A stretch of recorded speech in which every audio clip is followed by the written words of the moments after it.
महासंघ के जो साथी थे हमारे जे स्वर्गीय जे आर हंडोटिया साहब, जो रेलवे से ताल्लुक़ रखते थे, रेलवे के कार्यकारी अध्यक्ष थे और वो हमारे महासंघ के लंबे समय से मुख्य संरक्षक की भूमिका में हमारा मार्गदर्शन कर रहे थे। बहुत जुझारू साथी थे, उनके जाने का बड़ा दुख हुआ। बड़े लंबे समय से ये श्रद्धांजलि सभा जो है ये कोविड के चलते नहीं हो पा रही थी, लेकिन आज सब लोगों ने तय किया और सभी विभागों के लोगों ने आकर के अपने नेताओं को श्रद्धा सुमन अर्पित किए। ये आज श्रद्धांजलि सभा समर्पित की गई है माननीय जे आर हंडोटिया जी को, माननीय स्वर्गीय BS भारती साहब को जो हमारे चेयरमैन थे, CB रावत साहब को जो हमारे राष्ट्रीय कार्यालय सचिव थे, और हमारे यशपाल गौतम जो हापुड़ में हमारे एक सामाजिक कार्यकर्ता थे, हमारे जनरल सेक्रेटरी जो LIC के चौधरी अतर सिंह साहब थे, और हमारे कृपाल सिंह साहब हैं जो हमारे राष्ट्रीय कोषाध्यक्ष थे। उनका तो आज ही ये साइड में लगा दो।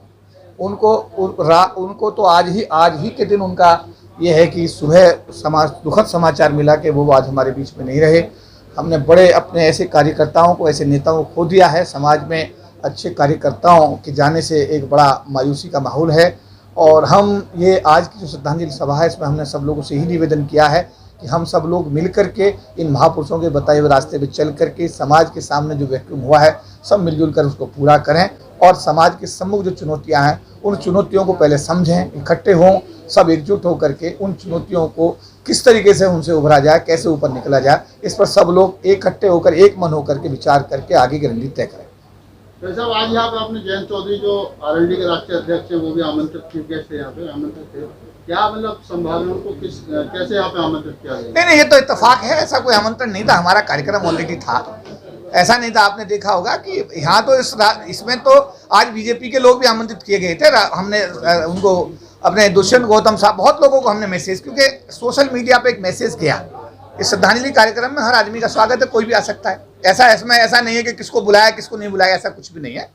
कोई भी आदमी आया है, क्योंकि बहुत सारे लोग आज आए हैं, बहुत सारे लोग नहीं आ पाए हैं। समझिए बात आप, जो लोग आए हैं उनका हम आभार व्यक्त करेंगे महासंघ की तरफ से। जो नहीं आ पाए हैं तो हम तो उम्मीद करते थे और भी लोग आते हैं। हमने सभी लोगों को इनवाइट किया था कि आप आइए और श्रद्धांजलि कार्यक्रम, और हमने सोशल मीडिया पर यानी कि फेसबुक पे मैसेज डाला था, सब लोगों को आमंत्रित किया था। जो लोग आए उनका आभार, धन्यवाद। पूरे देश में जनगणना को लेकर एक विवाद छिड़ा हुआ है और तमाम सामाजिक संगठन OBC जनगणना को लेकर जोर शोर से आंदोलन कर रहे हैं। क्या इस बारे में आपके विचार है? लेकिन मेरा तो यही कहना है सरकार से कि भारत के संविधान में जो प्रावधान बनाए गए हैं, बाबा साहब डॉक्टर अम्बेडकर ने जो प्रावधान दिए हैं, उन प्रावधानों को जो सत्तारूढ़ सरकार है उसको उनका अक्षर से पालन करना चाहिए। भारत के आम नागरिक के हक में क्या बात है उसका पूरा विश्लेषण करके उन सभी मापदंडों को सरकार को अपनाना चाहिए। और जो जनगणना वाला इशू जो अभी आपने उठाया है, जनगणना तो निश्चित रूप से एक बेस है, समझ बात आप, और वो जनगणना सरकार को करानी चाहिए। और मुझे लगता है कि इसको ये तो एक संवैधानिक आवश्यकता है और इसमें किसी को दिक्कत नहीं होनी चाहिए।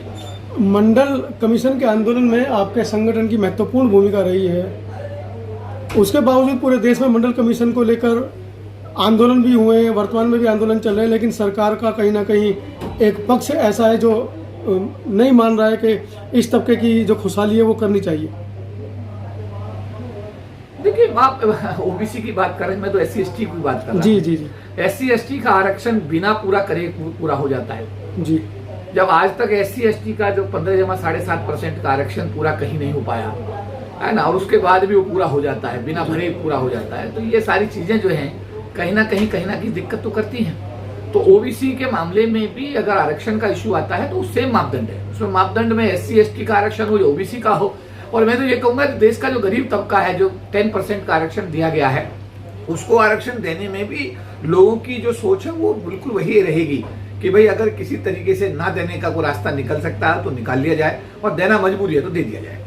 अभी आपने SC/ST की बात की, SC/ST का आरक्षण की बात की, लेकिन वहीं एक पक्ष ऐसा भी है इस देश के अंदर जो उसका विरोध कर रहा है, और दूसरा पक्ष ऐसा है जो विरोध नहीं कर रहा है, वो कहता है कि हमारा संवैधानिक अधिकार है, लेकिन वो उसको मिल नहीं रहा, जैसा कि आपने अभी स्वयं कहा। देखिए, जो भारत के संविधान में विश्वास रखते हैं, क्योंकि पूरा भारत तो संविधान के दायरे में चलता है। बाबा साहब अम्बेडकर ने संविधान बनाया, उसके अंदर जो प्रदत्त प्रावधान है उनके तहत ये 15.7% का आरक्षण SC/ST को दिया गया था और बाद में मंडल कमीशन की सिफारिशों के बाद में 27% का आरक्षण OBC के लोगों को दिया गया था। और 10% अभी जो सरकार है वर्तमान, उसने गरीब तबके के लिए 10%, गरीब जो सवर्ण जाति के लोग हैं कोई भी उसको दिया गया।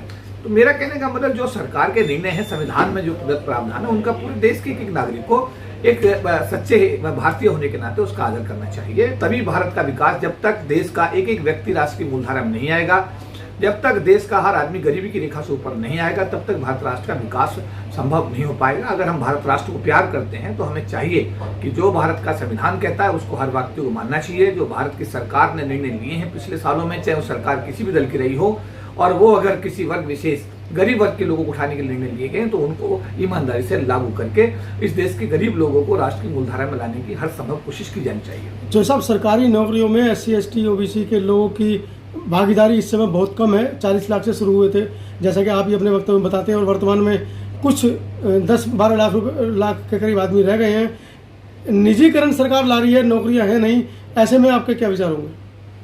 मेरा तो प्रबल, मैं इस बात का हमेशा पक्षधर रहा हूं और मैं उस आंदोलन का हिस्सा भी रहा हूं हमेशा, और आज भी मैं उसी बात को कहता हूं कि देश में अगर निजीकरण लाना अगर सरकार की मजबूरी है तो निजी क्षेत्र में आरक्षण लाना भी सरकार की एक आवश्यकता होनी चाहिए, बाध्यता होनी चाहिए। संविधान में संशोधन होने चाहिए। डॉक्टर अम्बेडकर को मानना बहुत अच्छी बात, पर डॉक्टर अम्बेडकर की बात मानना भी बहुत जरूरी है। और डॉक्टर अम्बेडकर ने अगर 15.7% SC/ST को और OBC के लिए आरक्षण व्यवस्था करके गए थे, अगर बाबा साहब के सिद्धांत को सरकार मानती है तो इसके लिए निश्चित में आरक्षण की व्यवस्था की जानी चाहिए।